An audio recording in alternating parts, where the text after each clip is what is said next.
नमस्कार मित्रों, आज 27 दिसंबर 2023 और वार है बुधवार। और बुधवार को हम प्रस्तुत करते हैं हिंदी बाल कहानी का कार्यक्रम, हिंदी बाल कहानी का वाचन। और कार्यक्रम दीनदयाल की चौपाल में आपका स्वागत। सबसे पहले कोटा से आदरणीय सुरेश चंद्र जी सर्वहारा, जाने माने कवि गीतकार पधारे हैं, बहुत बहुत स्वागत। और विमला नागला जी भी पधारे हैं, नमस्कार आपको भी, आप दोनों को प्रणाम। वे बहुत बढ़िया, बहुत अच्छा आप पधारे हैं। और पहले बुध गुरु और शुक्र को 3 दिन जो है पिछला कार्यक्रम पारिवारिक कारण से नहीं दे पाए। और कई बार क्योंकि अपने सामाजिक भी हैं, ये जरूरी है, क्योंकि पहले परिवार की जिम्मेदारी और सामाजिक जिम्मेदारी और उसके बाद ये कार्यक्रम की जिम्मेदारी, ये भी जिम्मेदारी है। तो आज मैं एक हिंदी बाल कहानी का वाचन करूंगा और जिसके बाल कहानी की रचनाकार हैं प्रगति गुप्ता, जोधपुर राजस्थान। और बाल कहानी का नाम है मंगल ग्रह के घुमंतु। वे 2 जुगनुओं को लेकर बहुत ही सुंदर रचना यह रची है, बहुत ही सुंदर बाल कहानी। मैंने जो है प्रगति गुप्ता जी की ये किताब आई थी और इसमें से 3 कहानियों का वाचन किया, पढ़ी थी मैंने अलग से, कार्यक्रम से पहले मैंने पढ़ी। एक तो सबक और दूसरी एक कहानी जो है ब्लैक की, और तीसरी कहानी ये मैंने पढ़ी मंगल ग्रह के घुमंतु। बहुत तीनों कहानियां भी बहुत बढ़िया, मतलब उस कहानी को, उस रचना को मैं बढ़िया मानता हूँ। सबसे बढ़िया जो पढ़ें तो उसके चित्र भी हमें दिखाई दें, जो कहानी फिल्म की तरह हमें दिखाई दें, वो तो बिल्कुल सशक्त कहानी है। ये फ्लो तो होना ही चाहिए कहानी के अंदर। और सरल शब्दों में इतनी सुंदर लिखी है प्रगति गुप्ता जी को, इस मंच के माध्यम से मैं बधाई देना चाहता हूँ। बहुत सुंदर रचनाएं रची हैं, बाल मन के बिल्कुल अनुरूप। और किताब जो है ये पंडित जवाहरलाल नेहरू बाल साहित्य अकादमी के सौजन्य से ये छपी है और बहुत ही सुंदर छपी है। साहित्यकार ने प्रकाशित किया है जो जयपुर के हैं, बहुत ही मन से इस किताब को प्रकाशित किया है। तो अब राजेंद्र शर्मा जी भी पधारे हैं, भाई राम राम आपको भी बहुत बहुत। और त्रिलोकनाथ पांडे जी भी, बिल्कुल बिल्कुल भाई, आप सबकी सहमति है और बहुत बढ़िया, आपको प्रणाम। आपके भी त्रिलोकनाथ पांडे जी के भी 2 कमेंट आ गए। प्रगति गुप्ता जी भी आ गई हैं, कह रही हैं बहुत शुक्रिया दीनदयाल जी। भाई देखो, अपनी एक जिम्मेदारी निभा रहा हूँ। मुझे भी है ना ये बाल कहानी और कविताएं इस तरह सुनाकर मुझे भी सुकून मिलता है। तो मैं अपने सुकून के लिए और अपने आनंद के लिए, है ना, क्योंकि बच्चों की रचनाओं में मेरा बहुत ही वर्षों से मेरा जो है, मतलब इस तरह से क्या कहें, मेरी रुचि रही है और मेरा रुझान रहा है। लिखना पढ़ना चलता रहता है जीवन में। तो मैं अब इतने लोग आ गए हैं और मैं अब शुरू करूं। और बाल कहानी शुरू करने से पहले मैं प्रगति जी का थोड़ा परिचय पढ़ दूं। आपका जन्म 23 सितंबर 1966 को, और शिक्षा में आप MA हैं समाज शास्त्र में। और ये बहुत बढ़िया बात है कि गोल्ड मेडल लिया है आपने आगरा विश्वविद्यालय, आगरा जो है आगरा यूनिवर्सिटी से आपने MA समाज शास्त्र में किया और गोल्ड मेडल, भाई बहुत बढ़िया। और दूसरी बात ये, कार्य क्षेत्र जो है आपका लेखन और सोशल मेडिकल क्षेत्र में काउंसलिंग, और खूब पत्र पत्रिकाओं में, बड़ी गंभीर पत्रिकाओं में भी छपी हैं आप। हंस जैसी पत्रिका में, हंस में, आजकल में, मधुमती और साहित्य अमृत, कथा बिंब, इन पत्र पत्रिकाओं में। और अब आप टावरटोली में भी छपेंगी आप। बहुत बढ़िया लगता है आपकी ये किताब, इतनी प्यारी, इतनी 11 कहानियां हैं, बहुत ही बढ़िया, एक से बढ़कर एक। और आपकी जो रचनाएं आकाशवाणी से भी नियमित प्रसारित होती रहती हैं। और 5 साल से एक दैनिक ट्रिब्यून जो है पंजाब का एक दैनिक अखबार है, इसमें आप 5 वर्षों से नियमित समीक्षक रूप में भी आप उससे जुड़ी हुई हैं। और अब तक आपकी 11 पुस्तकें प्रकाशित हैं। और कहानियां और कहानी संग्रहों पर कई छात्राओं ने आप शोध भी किया है आपकी रचनाओं पर। और कई संग्रह, कहानियां, लघु उपन्यास और लेख वगैरह आपके कई पुरस्कृत हुए हैं, अनेक आपको पुरस्कार मिले हैं, क्योंकि आपकी कलम ही बताती है भाई कितना फ्लो है आपकी रचना में। और फ्लो के साथ साथ जो है रचना, मतलब जैसे होता है ना, हलवाई जो है मिठाई बनाता है तब तार ऐसे ऐसे देखता है, वो भी तार सही अगर बनता है वो चाशनी के अंदर तो वो मिठाई सही मानी जाती है। यशपाल शर्मा जी भी पधारे हैं, स्वागत है आपका बहुत बहुत। आज तो आपकी पहेलियों पर भी चर्चा की और बहुत बढ़िया लिखी है, एक नए तरीका की, नए ढंग की पहेलियां लिखी आपने, बहुत सुंदर। और कह रहे हैं चौपाल के माध्यम से हम विद्वान साथियों और विदुषी रचनाकारों से भी परिचित होते हैं। बिल्कुल बिल्कुल, हम एक दूसरे से जुड़ते हैं, एक दूसरे से सीखते हैं, है ना, यही जीवन पर्यंत यही चलता रहता है, ये बहुत जरूरी भी है।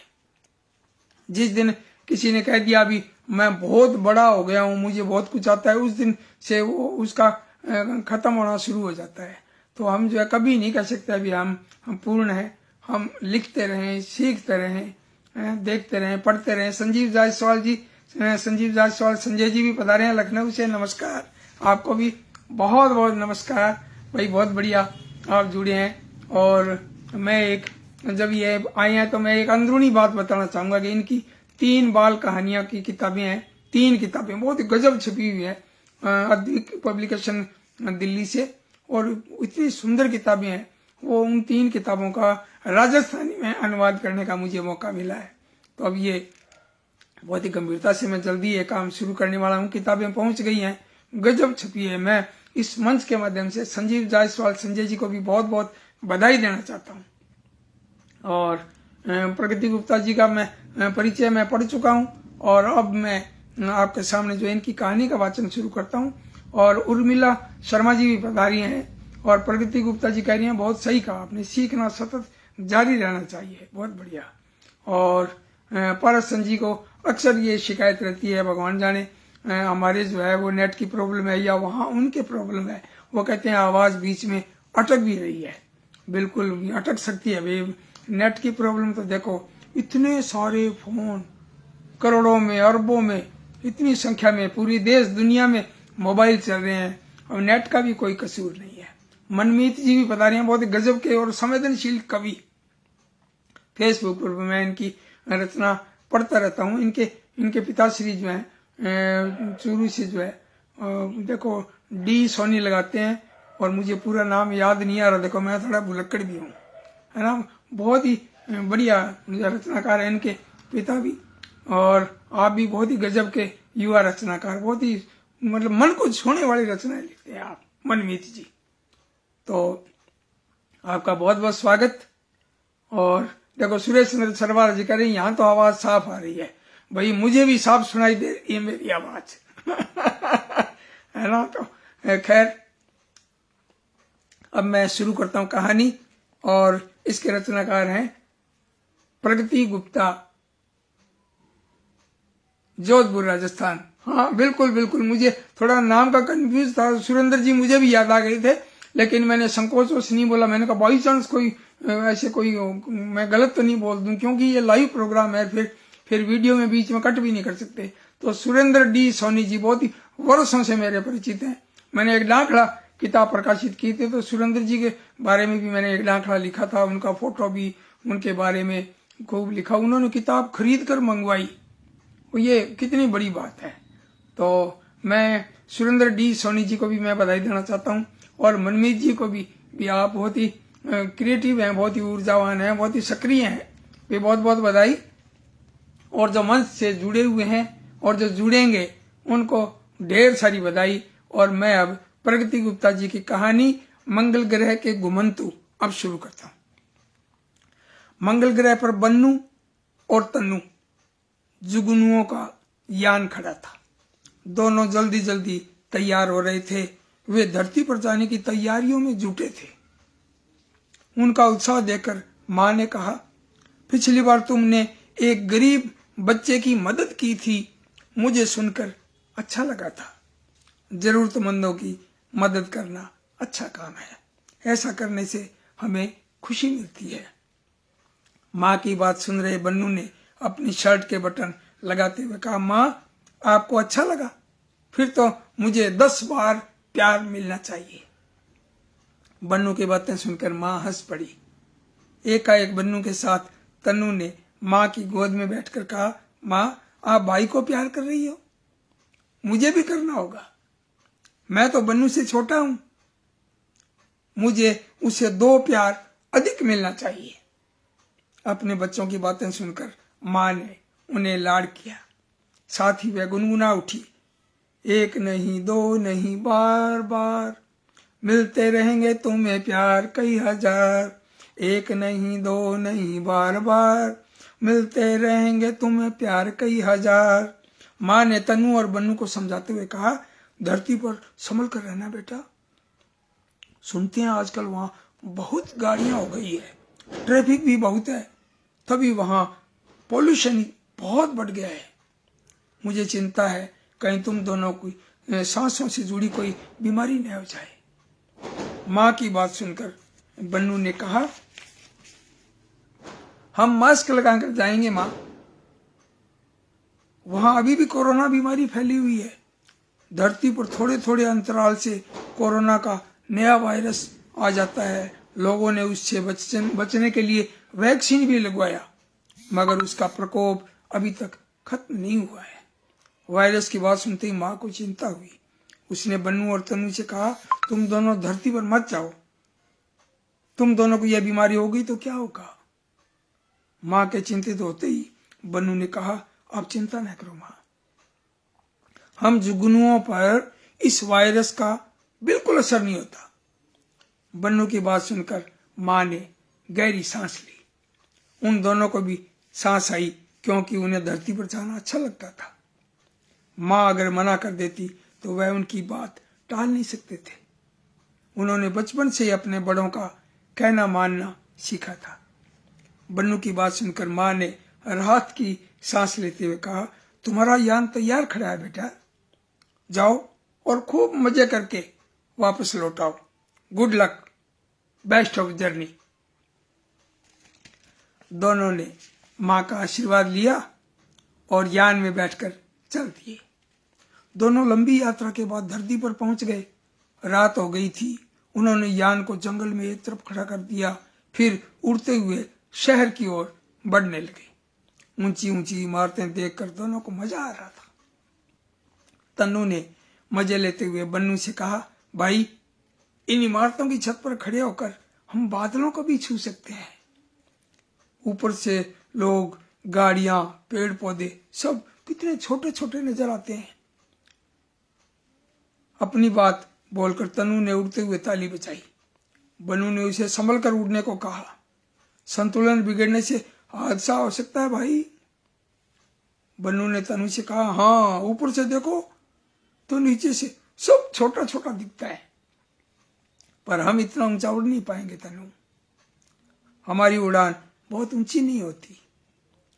दोनों भाइयों ने बातचीत करते हुए पूरे शहर का चक्कर लगा लिया था और बन्नू ने तनु से कहा, तनु अब हम बहुत थक गए हैं, देखो इधर आओ, इस घर की छोटी लाइट अभी तक जल रही है, शायद बच्चे पढ़ रहे हैं, आओ देखते हैं।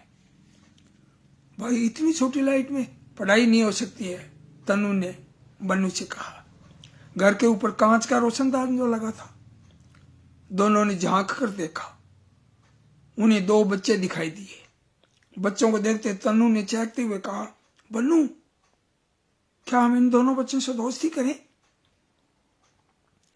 तनु की बात सुनकर बन्नू ने समझाते हुए कहा, पहले हम बच्चों के व्यवहार को देखेंगे, पता नहीं वे दोस्ती करना भी चाहते हैं या नहीं। तनु, दोस्ती दोनों तरफ से होती है, नहीं तो निभाना मुश्किल है। कहकर दोनों रोशनदान से झांकने लगे। घर में रवि और मिन्नी नाम के भाई बहन रहते थे। लड़का 11 साल का लग रहा था और लड़की 9 साल की। कमरे के 2 कोनों पर 2 मेजें लगी हुई थी, जिन पर उनकी किताबें और लैपटॉप रखे हुए थे। एकाएक तन्नू ने बन्नू से चहकते हुए कहा, अरे भाई ये दोनों भी हमारे जैसे एक ही कमरे में रहते हैं। माँ कहती है भाई बहनों को साथ साथ रहना चाहिए ताकि जरूरत पड़ने पर एक दूसरे की मदद कर सकें, इससे भाई बहन में प्रेम भी बढ़ता है। तन्नू की बात सुनकर बन्नू ने कहा, मुझे तो ये दोनों भाई बहन लड़ते हुए दिख रहे हैं, तुम इनकी बातें ध्यान से सुनो। भाई हम दोनों तो कभी लड़ते भी नहीं है ना। तनु ने झट इतराते हुए अपने भाई से कहा। बन्नू तनु की बात सुनकर मुस्कुरा दिया। एकाएक बन्नू ने तनु को आगाह करते हुए कहा, 1 मिनट, तनु कुछ गड़बड़ तो है। रवि अपनी बहन मिन्नी से उसका मोबाइल छू लेने पर लड़ाई कर रहा था। वह उससे किसी वीडियो के बारे में बात कर रही है। अब दोनों गंदी तरह अपने अपने तकियों से लड़ने लगे। बन्नू की बात सुनकर तन्नू चौकन्ना हो गया। एकाएक उसने बन्नू से कहा, इतने छोटे बच्चे भी वीडियो देखते हैं, इनके मम्मी पापा कहाँ हैं? उन्हें तो पता ही नहीं है कि उनके बच्चे लड़ रहे हैं। पूरा घर खाली दिख रहा है। एक नौकर कुछ सफाई का काम कर रहा है, उसने भी कानों में कुछ लगा रखा है। यह क्या है बन्नू? तनु ने दूसरे कमरे के रोशनदान से झांक कर बताया, यह हेडफोन है। वह मोबाइल पर बात कर रहा है या गाने सुन रहा है। यह सब आपको कैसे पता बन्नू भैया? मैं आंखें और कान खोल कर रखता हूं। माँ कहती है हम सभी को आसपास की खबर रखनी चाहिए ताकि कोई धोखा न दे सके। भाई बन्नू देखो, इधर आओ। यह मिन्नी लड़ाई भूलकर अचानक क्या करने लगी? यह मोबाइल को ऊपर नीचे करके क्या कर रही है? कभी बैठकर मोबाइल ऊपर करती है, कभी नीचे करके हंसती है, कभी आंखें टेढ़ी करती है, कभी मुंह को टेढ़ा करके उसके सामने रख लेती है। बुद्धू, यह अपनी फोटो खींच रही है। शायद इसे अपनी सेल्फी खींचने की बीमारी है। भाई फोटो खींचना भी कोई बीमारी होती है? हाँ, जब आदत हद से ज्यादा बढ़ जाए तो यह बीमारी बन जाती है। दोनों को कोई न कोई गंदी आदत है, तभी दोनों खुद को बचाने के लिए लड़ रहे हैं। एक दूसरे की चुगली माँ पापा से लगाने की धमकी दे रहे हैं, तभी तो झगड़ा हो रहा है। तो फिर भाई इन्हें मोबाइल देने की क्या जरूरत थी? हमारे मंगल ग्रह पर तो यह मशीन नहीं है। तनु तुम सच कह रहे हो, मुझे भी इनके बारे में मित्रों ने बताया। तुम नहीं जानते, आजकल सोशल साइट्स पर गंदे गंदे लोग होते हैं जो छोटे छोटे बच्चों को अपने चंगुल में फंसा लेते हैं, फिर बच्चों को खूब डराते हैं और धमकाते हैं। बन्नू की बात सुनकर तन्नू की झुरझुरी छूट गई। वह डरते हुए बोला, फिर क्या होता भाई? फिर बच्चे गलत काम करना सीख जाते हैं। चलो तन्नू, बहुत देर हो गई, अब चलकर कुछ खा पी लेते हैं। अभी तो पूरी रात पड़ी है, देखते हैं आगे आगे क्या होता है। बन्नू और तन्नू पेट पूजा करके वापस वहीं लौट आए। उन्होंने देखा दोनों अभी तक वो सोए नहीं है। तन्नू ने बन्नू से कहा, जब हमारा स्कूल होता है माँ तो हमें 9 बजे सुला देती है, मगर इन दोनों के मम्मी पापा कहाँ है? एकाएक घंटी बजी। मुख्य द्वार से बच्चों के पापा मम्मी आते हुए दिखाई दिए। नौकर ने दरवाजा खोला था। रवि और मिन्नी घंटी की आवाज सुनकर कमरे से बाहर आए। उनके मम्मी पापा ने गुड नाइट कहा तो दोनों ने गुड नाइट बोला। वापस वे अपने कमरे में चले गए। दोनों के बीच अभी भी लड़ाई खत्म नहीं हुई थी। जैसे ही रवि ने वीडियो गेम वापस खेलना शुरू किया, मिन्नी ने फोन करके मम्मी से शिकायत कर दी। रवि को बहुत तेज गुस्सा आया। उसने जोर से मिन्नी को बिस्तर से धक्का दे दिया। मिन्नी जाकर दीवार से टकराई। उसके माथे से खून आने लगा और वह जोर जोर से रोने लगी।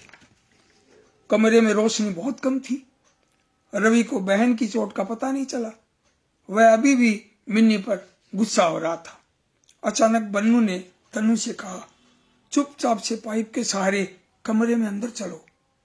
दोनों ने कमरे में प्रवेश करके रवि के कानों के इर्द गिर्द घूमना शुरू किया और जुगनू की लाइट चमकते ही रवि का ध्यान बन्नू और तन्नू की तरफ चला गया।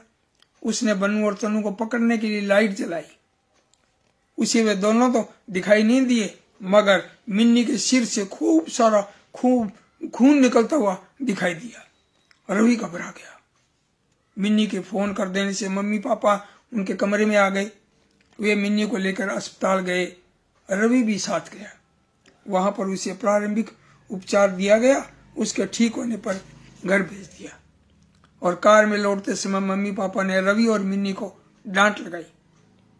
रवि, तुम्हें बेकार के वीडियो देखने की बहुत आदत हो गई है, और मिन्नी, तुम्हें सेल्फी खींचने की बीमारी है। तुम दोनों को कितनी बार मना किया है, कितना समय खराब होता है, मगर तुम दोनों हमारी बात सुनते नहीं हो। आज देखो, दोनों की लड़ाई से ये कितना बड़ा हादसा हो गया। गलती हमारी भी है। बार बार तुम दोनों को सिर्फ समझाते रहे कि अच्छे बच्चे कहना मानते हैं। अब तुम दोनों मोबाइल नहीं रखोगे। जब स्कूल का कोई काम होगा, मैं अपना मोबाइल दूंगी। रवि ने अपनी गलतियों की माफी मांगते हुए कहा, सॉरी मम्मी पापा, मैंने बहुत बड़ी गलती की है। कमरे में अंधेरा था।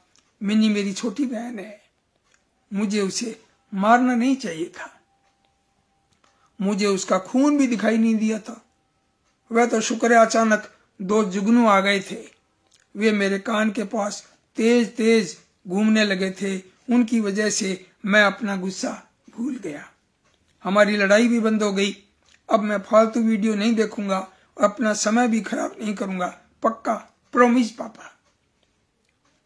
ठीक है मम्मी। रवि ने अपनी गलती मान ली थी और मिन्नी ने भी अपनी सेल्फी खींचने की आदत छोड़ने का प्रॉमिस किया। वे सब घर पहुंच गए। माँ ने घंटी बजाई और जैसे ही दरवाजा खुला, तन्नू और बन्नू उड़ते हुए घर से बाहर निकल गए।